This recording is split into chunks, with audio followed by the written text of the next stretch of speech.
দক্ষিণ পূর্ব স্কটল্যান্ডের এডিনবার্গ, স্কটল্যান্ডের রাজধানী শহর। ইউরোপের সর্বোচ্চ দর্শনীয় শহরগুলির অন্যতম এই শহরে এখন স্টোরি ইন স্টিলের হাত ধরে তোমরাও। এডিনবার্গ, এডিনবরা, কতভাবে এই শহরকে ডাকা হয়, আমরা বরং ডাকি এডিনবার্গ বলেই। বন্ধুরা, আশা করি ভালোই আছো। ইউনাইটেড কিংডমের অন্যতম দেশ স্কটল্যান্ডের রাজধানী শহর এডিনবার্গ ভ্রমণের প্রথম দিনে তোমাদের নিয়ে বেরিয়ে পড়লাম এডিনবার্গ ভ্রমণে।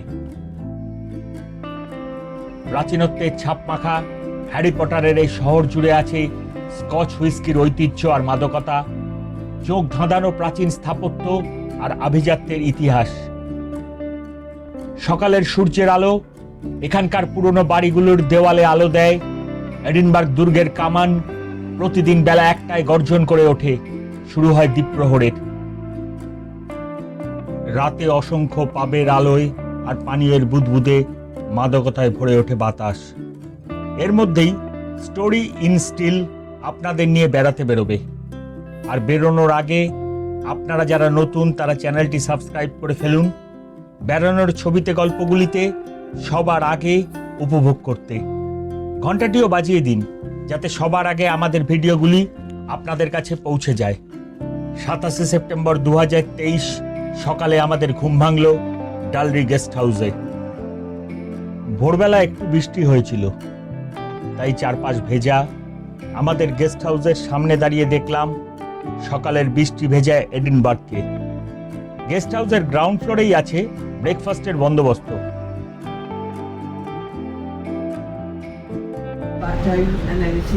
আমরা সিটি ট্যুরে বেরিয়েছি, হফ অ্যান্ড হন বাস। দ্রুত ব্রেকফাস্ট করে বেরিয়ে পড়লাম এডিনবার্গ শহর ভ্রমণের প্রথম দিনের ভ্রমণে। আজকে বিগ বাসে করে শহর ঘুরব। এখানে বাস রাইডের নাম of and on city tour. বেশ বড় বাস, দোতলা। গাইড ম্যাডাম অনর্গল স্কটিশ ইংলিশে ধারা বিবরণী দিয়ে চলেছেন। চারপাশে ছড়িয়ে ছিটিয়ে আছে স্কটল্যান্ডের রাজধানী শহর এডিনবার্গ। হঠাৎই দেখলাম মে দিবসের শহরে এখনো সঠিক মজুরির দাবিতে হরতালের দৃশ্য। বেশ কিছু নারী ও পুরুষ কর্মচারী কর্মক্ষেত্রে সঠিক বেতনের দাবিতে পোস্টার নিয়ে পথের পাশে দাঁড়িয়ে আছে। এসে পৌঁছেছি স্কট মনুমেন্টের সামনে, যে স্মৃতিসৌধটি বিখ্যাত স্কটিশ লেখক স্যার ওয়াল্টার স্কটের স্মরণে নির্মিত। 200 ফুট উঁচু এই সৌধটি প্রিন্সেস স্ট্রিটসে অবস্থিত। কখনো এডিনবার্গে এলে একবার অন্তত 1840 সালের এই সৌধটিকে দেখে নেবেন। অদ্ভুত লাগবে, ভালো লাগবে। আমাদের বাস এগিয়ে চলেছে। কত পুরানো নতুন তাক লাগানো সৌধ দুপাশ দিয়ে চলে যাচ্ছে। পুরনো ও নতুনের মিশ্রণে এডিনবার্গ শহর এক অন্যরকম সুন্দর শহর। একটু সেতুর সামনে এসে বাস দাঁড়ালো। পাশে নিচে সাজানো পার্কের মতন সবুজ বাগান, তারপরই মাথা তুলেছে ছোট্ট পাহাড়, যার মাথা জুড়ে মুকুটের মতো বসে আছে ঐতিহাসিক এডিনবরা দুর্গ।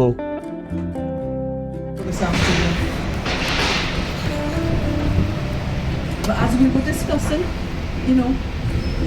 one app says one thing, Carol Kirkwood on the TV says something else, so let's just take it as it comes, But there's Edinburgh Castle, up on Castle Road.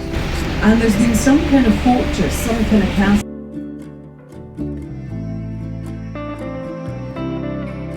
Edinburgh ক্যাসেলের পাশ দিয়ে আমরা যাচ্ছি, দূর থেকে দেখা যাচ্ছে Edinburgh castle. আমরা নামবো ওখানে পরে। আমরা এগিয়ে গিয়ে এবার শহরের মধ্যে প্রবেশ করলাম। এডিনবার্গ শহর দেখতে দেখতে এগিয়ে যাব এডিনবার্গ ক্যাসেল দেখতে। আমাদের বিশাল বাসের খোলা ছাদে বসে এডিনবার্গের পুরনো ও নতুন শহরের মধ্যে দিয়ে চলেছি। আমাদের গাইড ম্যাডাম অনর্গল স্কটিশ ইংরাজিতে তাদের বর্ণনা দিয়ে চলেছেন এই শহরের স্কটিশ জাতীয়াভিমান বিপ্লব।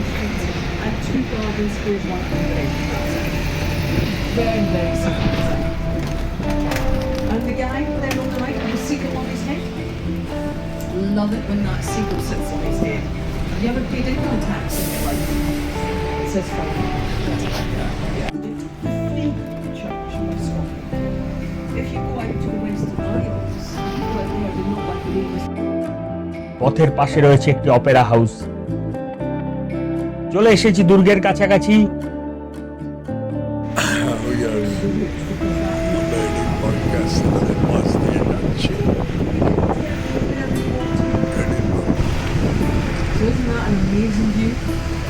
And Scotland has two brave hearts, William Wallace and King Robert the Bruce. You go up to the castle, they stand sentry, guarding রাস্তা চলেছে এডিনবার্গ দুর্গ পাহাড়ের নিচের পথ ধরে। পথের পাশে আগ্নেয় পাহাড়ের কালো পাথরের প্রাচীর, আর পাহাড়ের উপর উঁচু প্রাকারের মধ্যে ঐতিহাসিক দুর্গ। না, এখনো দুর্গে নামার সময় আসেনি।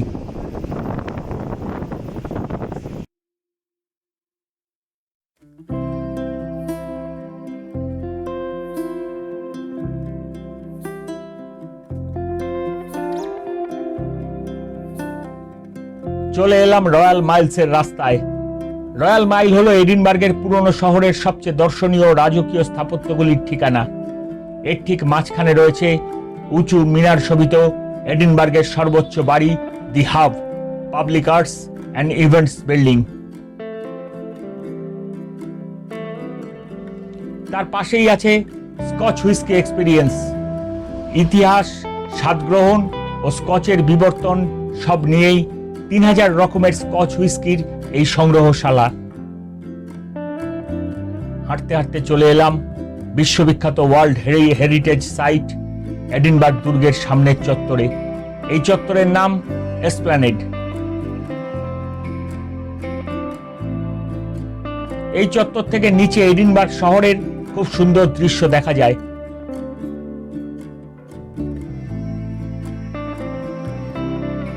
একদিকে প্রাচীরের পাশে দাঁড়িয়ে 180 ডিগ্রি ভিউ পেলাম। নিচে ছড়িয়ে আছে এডিনবার্গের পুরনো ও নতুন শহর। দূরে দেখা যাচ্ছে সমুদ্র বন্দর। সারা দৃশ্যপট জুড়ে মাথা তুলে আছে ফ্রি চার্চ, ক্যাথেড্রাল বা প্রাচীন ইমারতের আকাশচুম্বী মিনার।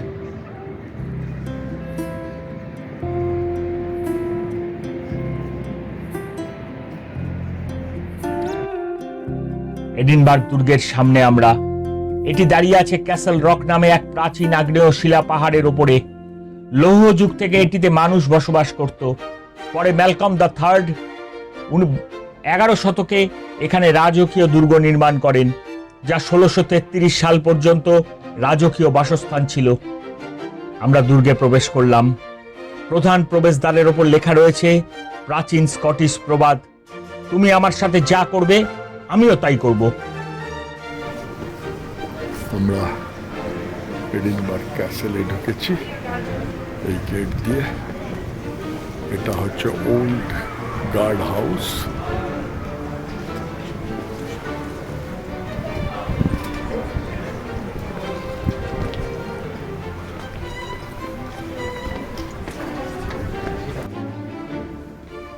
গার্ডপোস্টের পাশ দিয়ে সরু বা বাঁধানো পথ গেছে দুর্গের ভিতর।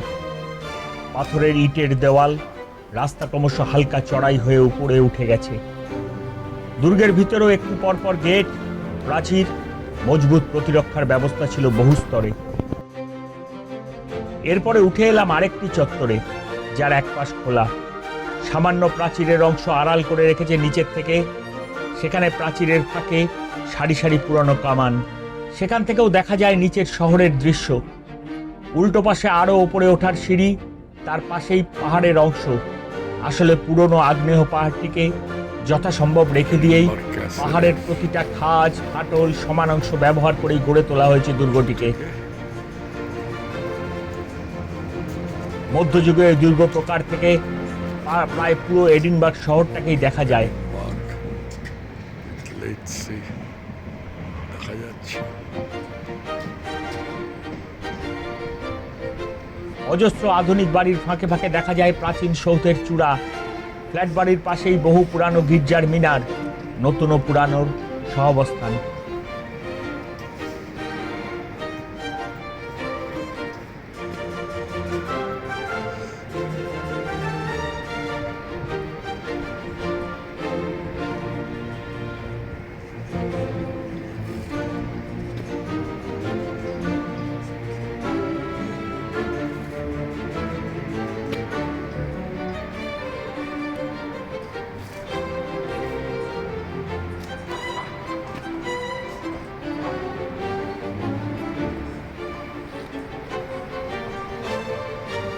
প্রাচীরের পাশে সার দিয়ে রাখা পুরনো কামানগুলো, বহু যুদ্ধ আর আক্রমণের স্মৃতি। এই কামান সারির নাম আর্গাল ব্যাটারি। এদের মাঝেই চোখে পড়ল দুই একটি আধুনিক কামানও। ঠিক বেলা 1টায় এখনো এই কামানগুলির গর্জন ছড়িয়ে পড়ে সারা এডিনবার্গ সহ নৌবন্দরে। তাই এদের নাম ওয়ান ক্লক গান। এই চত্বরটির নাম মিলস মাউন্ট ব্যাটারি। এখন এখানে কেবল 1 o'clock গান থাকে। প্রথম বিশ্বযুদ্ধের ব্যবহৃত কামান, দুর্গের ম্যাপ, দ্রষ্টব্যগুলির পথনির্দেশ সবই সাজানো আছে দুর্গের বিভিন্ন জায়গায়।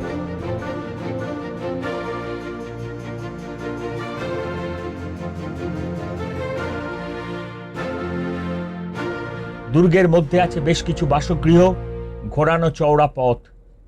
ঘুরে ঘুরে দেখছিলাম সব।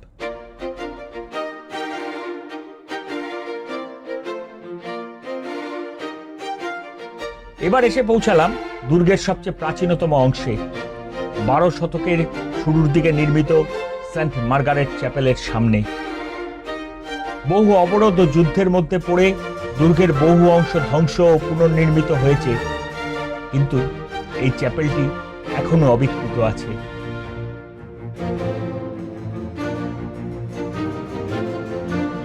এলাম মন্সমেগের কাছে, এই ক্যাসেলের বৃহত্তম কামান।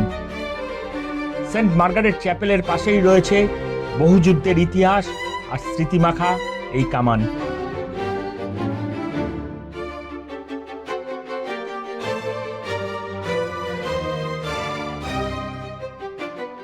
সেন্ট মার্গারেট চ্যাপেলের ভিতরে গেলাম। খুব বড় নয়, কিন্তু ওই যে বললাম কয়েকশো বছরের যুদ্ধ আর ধ্বংসের স্মৃতিমাখা এই চ্যাপেল। কাচের জাফরিগুলো খুব সুন্দর। কাচের মধ্যে দিয়ে সামান্য আলো প্রবেশ করছে, তাতে চ্যাপেলের ভিতরটা আরো সুন্দর লাগছে। প্রচুর ছবি তুললাম চ্যাপেলের সামনে দাঁড়িয়ে। এসে পৌঁছালাম পুরনো দিনের দুটি ফোন বুথের সামনে। টেলিফোনের যুগে হয়তো এদের সামনে পড়তো লম্বা সারি, এখন একেবারে নিঃসঙ্গ।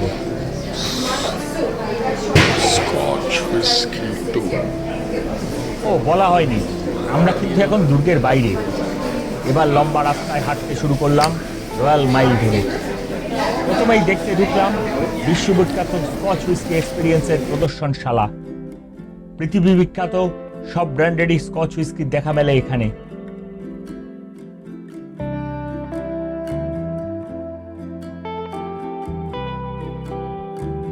এবার রাস্তার ফুটপাতে একটু দূরে দূরে রাখা ক্যামেরা অবস্কিউরার তৈরি আয়না দেখতে শুরু করলাম। পৃথিবী বিখ্যাত লেন্স প্রস্তুতকারক সংস্থা। এদের তৈরি আয়নায় লেন্সের কারিকুরিতে মানুষের অবয়বের প্রতিবিম্ব পরিবর্তিত হয়ে যায়। সরু, মোটা, লম্বা, বেঁটে নানা রকম আকার ধারণ করে আমাদের চেহারা।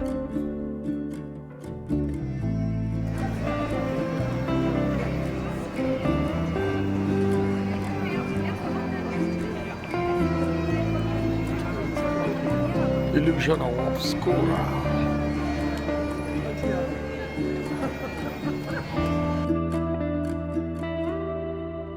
এই রাস্তায় দেখা যায় স্কটল্যান্ডের জাতীয় পোশাক পরিহিত ব্যাকপাইপার বাদকদের। ব্যাকপাইপ একান্তভাবে স্কটল্যান্ডের নিজস্ব বাজনা, বাজানো খুব কঠিন। এখানে একটু দূরে দূরে ব্যাকপাইপাররা বাজনা বাজাচ্ছেন ও টুরিস্টরাও সাধ্যমতো তাদের সাহায্য করেন।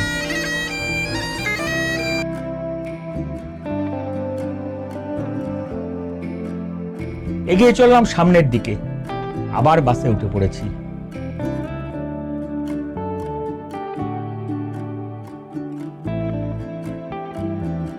দ্য কুইন্স গ্যালারি মিউজিয়ামের সামনে দিয়ে এগিয়ে যাচ্ছি। এখানেই আবার দেখা হলো সেই ধর্মঘটি শ্রমিক মিছিলের সঙ্গে। দূরে দেখা যাচ্ছে আর্থার সিট পাহাড়টি। হলিরোড পার্ক ঘুরে আর্থার সিট পাহাড়ের পাশ দিয়ে এসে পড়লাম ডায়নামিক আর্থ পার্কে। এখানে নামলাম না। এটি স্কটল্যান্ডের আইন অনুসারে মুনাফাবিহীন বিজ্ঞান চেতনা কেন্দ্র, যেখানে পৃথিবীর সৃষ্টি থেকে বর্তমান সময় পর্যন্ত বিজ্ঞান ভিত্তিক চিন্তা চেতনার প্রদর্শনী তৈরি করা হয়েছে।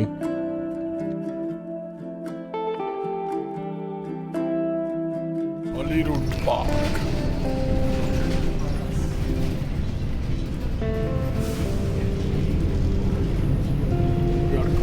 হলিউড বার।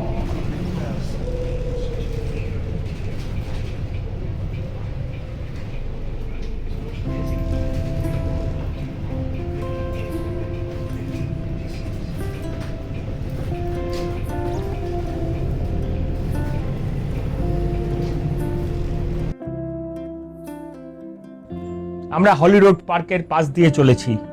আর্থার সিটকে পাশে রেখে প্রাকৃতিক শোভা দেখতে দেখতে এগিয়ে চলেছি। প্রাচীন সব স্থাপত্যের পাশ দিয়ে আমরা চলেছি সমুদ্র বন্দরের দিকে। আমরা সমুদ্রের পাড় দিয়ে যাচ্ছি। বিগ বাস অফ এসে পড়েছি বন্দর এলাকায়। বাসের জানলা দিয়ে দেখতে পাচ্ছি দিগন্ত বিস্তৃত জলরাশি। এসে পৌঁছালাম পোর্ট স্টপেজে। বৃষ্টি শুরু হয়ে গেছে। তার মধ্যেই পোর্টে ঢুকে দেখলাম সামনেই নোঙর করা রয়েছে দানবাকৃতি ওয়ার্ল্ড ট্রাভেলার ক্রুজটি। পোর্টের মধ্যে দিয়ে নির্দেশিত যাত্রাপথ মেনে এসে পৌঁছালাম রয়্যাল ইয়াট ব্রিটানিয়ার প্রবেশ পথে। নিচ থেকে চলমান সিঁড়ি উঠে গেছে ওপরে। ইয়াটটির একটি মডেল দিয়ে দেখা শুরু হলো। হুইল হাউস দিয়ে দেখা শুরু করলাম। একসময় এই হুইলটি এই জাহাজকে নিয়ন্ত্রণ করত। হুইল হাউসের চারদিকে অজস্র পোস্টার ও ছবিতে ব্রিটানিয়া সম্পর্কে নানা তথ্য দেওয়া হয়েছে। একদিকে রয়েছে ব্রিটানিয়ার রাজকীয় বাজনদারদের ও আধিকারিকদের সরকারি পরিচ্ছদ প্রদর্শনী। বাইরের দৃশ্য মাঝে মাঝেই চোখ আটকে যাচ্ছে।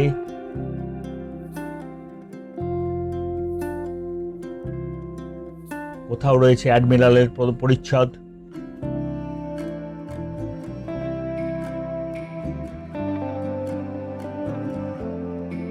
এসে গেছি জাহাজের চালক কেবিনে, যাকে বলা হয় ব্রিজ। জানলা দিয়ে দেখা যাচ্ছে বন্দর ও ইয়টের বিভিন্ন অংশকে। ইয়টের ব্রিজের পাশে লোহার সেতুতে দাঁড়িয়ে ছবি তুললাম। ব্রিটিশ রাজপরিবারের সম্পত্তি ছিল। 1954 থেকে 1997 পর্যন্ত কাজ করার পর বর্তমানে এটি একটি সর্বসাধারণের দ্রষ্টব্য হিসাবে অবসর জীবন কাটাচ্ছে। কর্মজীবনে এটি 10 লক্ষ নটিক্যাল মাইলের চেয়েও বেশি ভ্রমণ করেছে। এলাম অ্যাডমিরালস কেবিনে। থাকা, খাওয়া ও বিশ্রামের সব ব্যবস্থাই একসাথে রয়েছে এখানে। অ্যাডমিরালস কেবিনে কাচের বাক্সে রয়েছে রয়্যাল নেভির অ্যাডমিরালের পোশাক। নানা সময়ের এই পদে অধিষ্ঠিত নৌসেনানায়কদের ছবিসহ আরও কত কিছু। এর সাথে রয়েছে একটি ছোট্ট কিচেন ও অফিস রুম। বাইরের ডেকে এসে সমুদ্র বন্দর ও ইয়টের সৌন্দর্য দেখতে দেখতে এগোলাম সামনের দিকে। পোর্ট বা বন্দরের সৌন্দর্য অসাধারণ।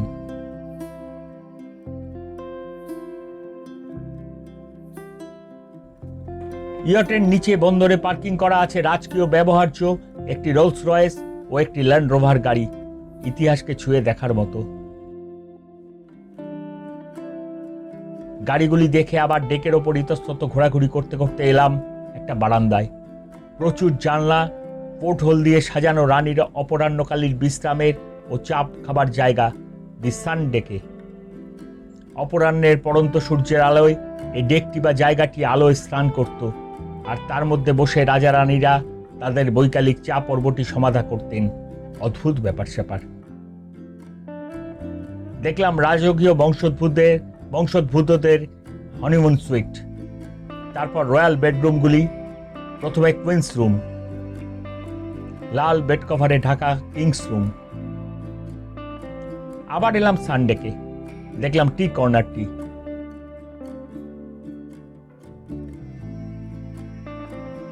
এখান থেকে বাইরে বেরিয়ে দেখলাম ইয়টে ওঠানামার জন্য রাজকীয় সিঁড়িটি। ইয়টটিতে বর্তমানে দর্শনার্থীদের ঢোকা ও বেরানো ও ঘোরাফেরার জন্য বহু সংখ্যক ব্রিজ রাখা হয়েছে। এলাম ড্রয়িং রুমে। সোফা ও ফায়ারপ্লেস দিয়ে সাজানো হয়েছে এই রয়্যাল ড্রয়িং রুমটিকে। তারপর এলাম স্টেট ডাইনিং রুমে। রাজকীয় আভিজাত্য ও অর্থের প্রাচুর্যতা যেন সর্বত্র ছড়িয়ে আছে। দামি বাসনপত্র থেকে চেয়ার, টেবিল সবকিছুতেই রাজতন্ত্রের বৈভব মাখানো। এরই একধারে ট্রফি ক্যাবিনেট।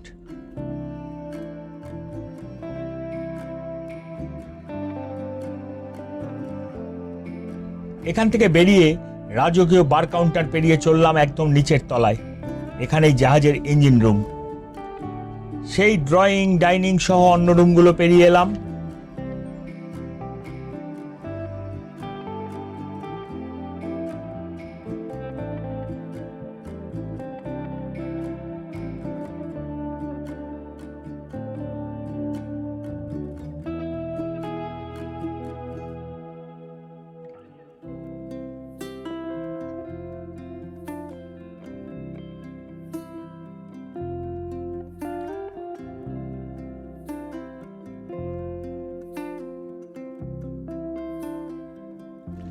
এসে পৌঁছালাম নাবিকদের বাসস্থানে।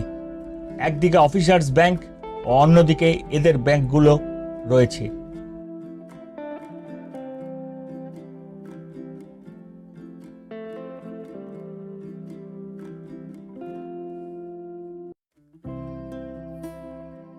আরেকটু এগোলেই হসপিটাল উইং, পুরোদস্তুর আপৎকালীন চিকিৎসা ও অপারেশন থিয়েটার সহ আধুনিক চিকিৎসার সব ব্যবস্থাই রয়েছে।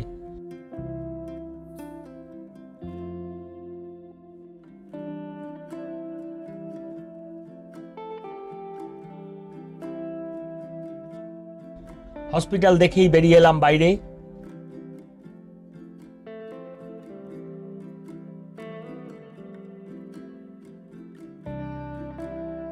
বাইরে বেরোনোর রাস্তায় পরপর সাজানো রয়েছে এই ইয়টে ভ্রমণকালে তোলা রাজা রানীদের এবং তাদের অতিথি হিসাবে আসা দেশ বিদেশের রাষ্ট্রনায়কদের ছবি।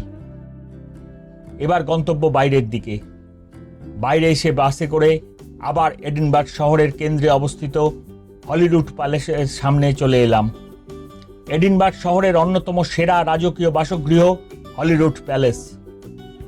রয়্যাল মাইলের একদিকে এডিনবার্গ ক্যাসল ও অন্যদিকে এই হলিউড প্যালেস। এই হলিউড হাউস প্যালেসটি আসলে স্কটল্যান্ডে ব্রিটিশ রাজার সরকারি বাসভবন। হলিউড হাউস ষোড়শ শতক থেকে ব্রিটেনের রাজার প্রধান সরকারি আবাসস্থল হিসাবে কাজ করে আসছে। হলিউড প্যালেসটির আয়তন 87,120 বর্গফুট এবং এই বাড়িতে 289টি ঘর রয়েছে।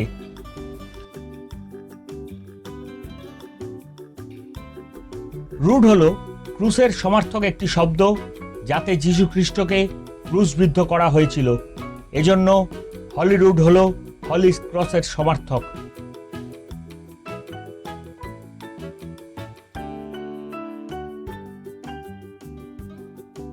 জনসাধারণের জন্য খোলা রয়েছে 17টি ঘর, যাতে রয়েছে স্টেট অ্যাপার্টমেন্ট, গ্রেট গ্যালারি, রয়েছে পঞ্চম জেমসের ষোড়শ শতাব্দীর অ্যাপার্টমেন্ট।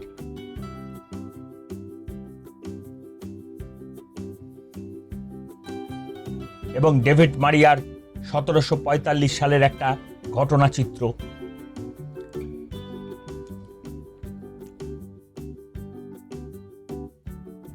হলিউড অ্যাবে রয়েছে প্যালেসটির পাশেই।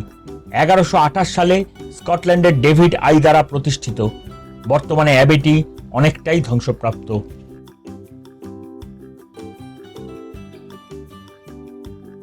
হলিউড অ্যাবে থেকে বেরিয়ে এলাম সংলগ্ন বাগানে। লাল মাটির পথ এগিয়ে গেছে সবুজ গাছপালার মধ্যে দিয়ে। দেশ বিদেশের হাজারো গাছের দেখা মেলে এই বাগানে। বাগান ঘুরে আবার ফিরে এলাম হলিউড অ্যাবেতে। এই অ্যাবের গির্জাটি 17 শতক পর্যন্ত গির্জা হিসাবে ব্যবহার হয়েছিল, যা 18 শতক থেকে ক্রমশ ধ্বংসপ্রাপ্ত হয়। বেরিয়ে এলাম হলিউড অ্যাবে ও হলিউড প্যালেসের বাইরের প্রাঙ্গণে। হলিউড প্যালেসের পিছনে মাথা তুলে আছে আর্থার সিট পাহাড়টি। এবার হালকা স্ন্যাক্সের পালা। আবার বাসে উঠলাম। এসে পৌঁছালাম স্কটিশ পার্লামেন্টের সামনে। পার্লামেন্টের বাইরে চলেছে ধর্মঘটি শ্রমিক মিছিল।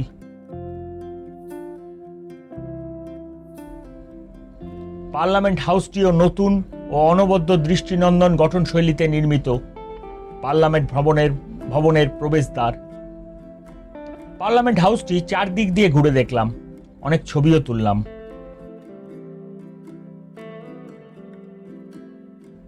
এরপর বাসে করেই ফিরে এলাম আমাদের যাত্রা শুরুর স্টপেজে।